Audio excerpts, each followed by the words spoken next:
భారత ప్రభుత్వ రంగ బ్యాంక్ కెనరా బ్యాంక్ తమ వినియోగదారులకు ఒక గుడ్ న్యూస్ చెప్పింది.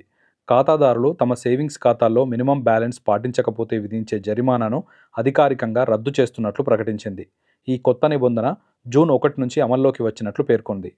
ఈ నిర్ణయంతో కెనరా బ్యాంక్లో ఎలాంటి పొదుపు ఖాతా కలిగిన వారైనా ఇకపై మినిమం బ్యాలెన్స్ లేకపోయినా జరిమానాలు చెల్లించాల్సిన అవసరం లేదు. అన్ని కేటగిరీల సేవింగ్స్ ఖాతాలకు ఈ కొత్త రూల్ వర్తిస్తుందని బ్యాంకు స్పష్టం చేసింది. జూన్ 1 నుంచి కెనరా బ్యాంక్లో కనీస నిల్వ నిర్వహించినందుకు ఎలాంటి పెనాల్టీ విధించదు.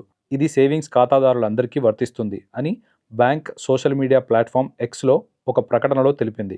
ఈ కొత్త విధానంతో కెనరా బ్యాంక్ సేవింగ్స్ ఖాతాదారులందరూ ఇప్పుడు అన్ని సేవింగ్స్ బ్యాంక్ ఖాతాలకు సగటు నెలవారీ బ్యాలెన్స్కు సంబంధించిన పెనాల్టీలు లేదా రుసుముల నుంచి విముక్తి పొంది నిజమైన మినిమం బ్యాలెన్స్పై పెనాల్టీ లేని సౌకర్యాన్ని ఆస్వాదిస్తారు అని ఆ ప్రకటనలో తెలిపింది.